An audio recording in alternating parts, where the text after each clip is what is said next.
All right, folks, let's look at some numbers.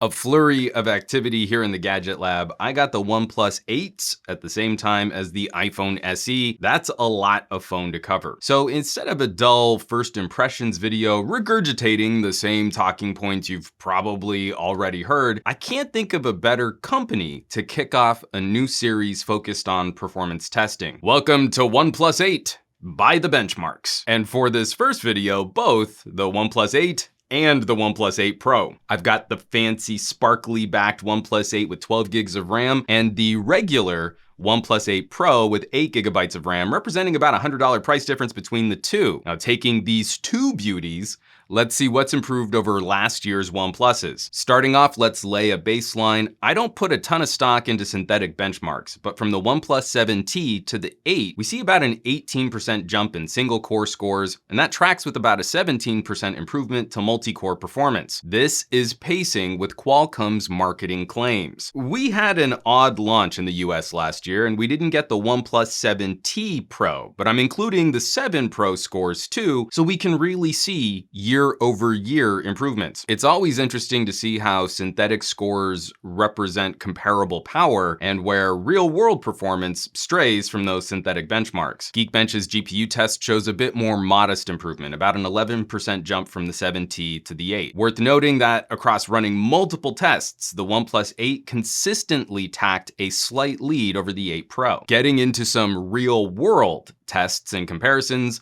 the OnePlus 8 is now the second fastest phone I've run through my video rendering test, just behind the Pixel 4 XL and just narrowly edging out the iPhone SE and the LG V60. This hardware-software combo is an absolute screamer in one of the heaviest lifting tests I performed, with the 8 Pro falling around 4% behind the 8 in this test. Video rendering on Android doesn't seem to be overly RAM dependent. I mean, given the scores of the LG V60, so a combo of screen resolution, RAM, and refresh rate might be making the difference here. The Transcode test on KineMaster was a bit funky, especially from the 7 Pro. It's actually a slight downgrade. From the 7T to the 8, we shave 5 seconds off a 2-minute render time in KineMaster, but we get a 20-second improvement in Power Director. I need to watch KineMaster a bit more closely. There seems to be 2 tiers of support for the app. Phones need to be individually whitelisted to support 4K 60 rendering, and those phones seem to perform faster at the final render. V60, OnePlus 8 and 8 Pro, the 7T, no options for 60 frames per second. Pixel 4 XL, iPhones, and the OnePlus 7 Pro do offer 60 frame per second rendering, and wouldn't you know it, those phones all outperform current devices using a Snapdragon 865. Power Director's render engine is slower, but it seems to scale better across a greater range of devices. There's no reason why Snapdragon 845 series phones shouldn't support 4K 60, and yet here's KineMaster stuck on 30 frames per second for the OnePlus 8. Moving on! I love the Stabilization plugin in Google Photos, and that's also still a bit of a mystery what phones will really be able to drive this faster. But OnePlus seems to have the secret recipe. The OnePlus 8 is now the fastest I've run through a stabilization test, and the 8 Pro is now second place. These two phones displacing the LG V50 and the ROG Phone 2 as the previous top 2 fastest stabilizers. This is about a 30% jump in processing over the 7T, and the 8 Pro delivers in half the time of the 7 Pro in this test. I still can't completely predict what's going to deliver faster results, but I'm gonna keep watching this. This is the funkiest test in my lineup. I'm also collecting more information on RAR compression. If phones are going to replace laptops for more people, this is one area where ARM is still struggling a bit.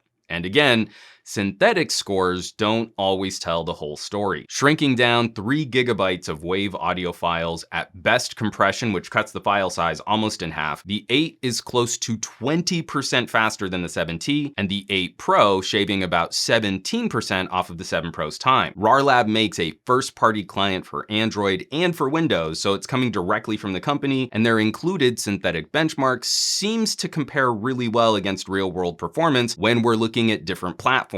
But again, when we look at synthetic scores, for each generation, they don't always quite line up with real-world comparisons. The 8 Pro outscores the 8 for maximum synthetic compression rate, but the 8 Pro loses by a touch when really compressing a decent chunk of data. Last year was the opposite, where the 7T scored a higher peak compression rate, but the 7 Pro kept faster compression speeds over a longer sustained workload. Our phones can smoke consumer laptops for video rendering, but file compression has always been a weak spot for ARM processors. The 865 this year is a solid improvement. Compared against my older 8th gen Core i7 MateBook, we're getting a lot closer to laptop performance. Low power x86 is still winning by a healthy margin, but ARM is iterating and improving significantly year over year. All right, let's chat some gaming.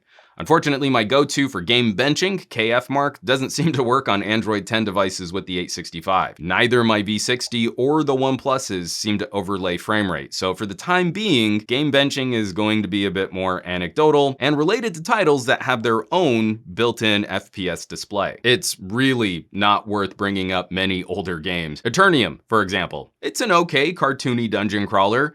It's pinned at 60 frames per second. A lot of mobile titles just hit that cap and you're fine. You rarely see the frame rates dip. I am stoked though to see that both of these phones in 1080p can keep up with a huge fantasy title like Bright Ridge. Turning up all the graphics settings PC style, we're hovering well around 60 frames per second with dips into the high 40s in more demanding locales, especially on parts of the map with longer draw distance to the scenery. Even more exciting, turning up all the eye candy and setting the resolution to Quad HD is still playable on the 8 Pro. This is the first phone with a Quad HD screen I've reviewed that has handled the game this well. We get dips into the high 20s, but an average frame rate in the mid 30s is real good for this game. We get another big win on Battle Chasers, a PC-ported JRPG. Navigating the map in common areas looks pretty bad on older phones. Now, the 865 finally has enough brute force torque to keep a somewhat fluid frame rate. The action sequences always worked great. Now navigation looks a lot better. I'm not the biggest JRPG fan, but Airship Syndicate delivered a fun little adventure title here. Also not really my jam, but Honkai Third Impact doesn't miss a beat. Fluid, fast animations, it's a hyper-colored gameplay. Both phones are crushing it, and even after a decent chunk of gaming, they're running at reasonable temperatures. Ditto, another fantasy exploration game, Children of Light. Huge batteries help a ton, extended gameplay sequences are solid, and the busiest dungeons in Anima still twitch a little when you have lots of loot to pick up while fighting enemies, but not much really slows these phones down. Anima helps us transition over to some battery and runtime stats, keeping the screen brightness at the same medium I've used since the Galaxy S7. The OnePlus 8 drained 9% of its battery playing for an hour. I kept the maximum eye candy screen settings on for both phones, and the little battery bump on the 8 Pro seems to help offset the resolution and refresh rate. Case in point, my video streaming test streaming 1 hour of HD video. The OnePlus 8 drained 6% of its battery and the 8 Pro drained 7%. Dropping the 8 Pro down to HD resolution, that hour-long test improves to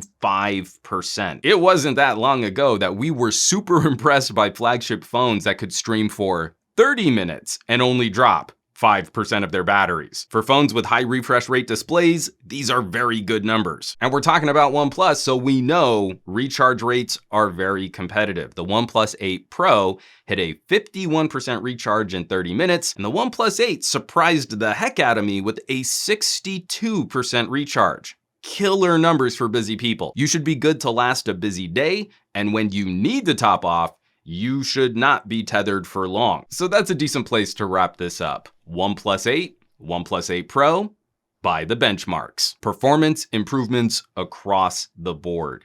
We were promised solid gains, and in most tests, these phones live up to those claims. Nearly every showdown, we're seeing between a 15% and 20% jump in reliable comparisons. From the launch price of the 7T to the OnePlus 8, we see about a 16% jump in price, for about a similar jump in performance and a 5G radio. Numbers and benchmarks don't tell the whole story of a phone, but they're a good place to start when we're trying to grade the overall bang for buck. And I'm just starting out here. OnePlus is always something of a moving target for reviewers. Myself personally, I've had the phones for a couple days and I've already gotten 2 solid software updates. So as we dig deeper, I think this is going to be a really exciting conversation to see what OnePlus has to offer this year. The OnePlus 8 and the 8 Pro are available now. So if you're thinking of grabbing one, I might have some links down in the description below to help save you a couple bucks on accessories. Make sure that out-of-the-box OnePlus experience is fully featured.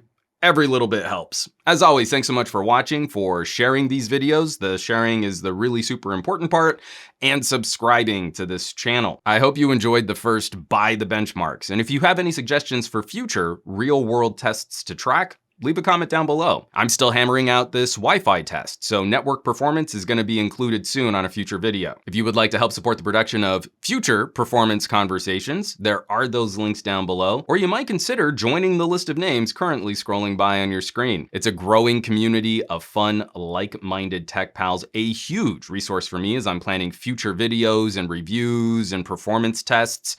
They're super cool people, so I hope you check them out. Now, you know where you can find me around the rest of the internet, at SomeGadgetGuy on the Twitters and the Twitch, and the Facebooks and the Instagrams, and I will catch you all on the next video.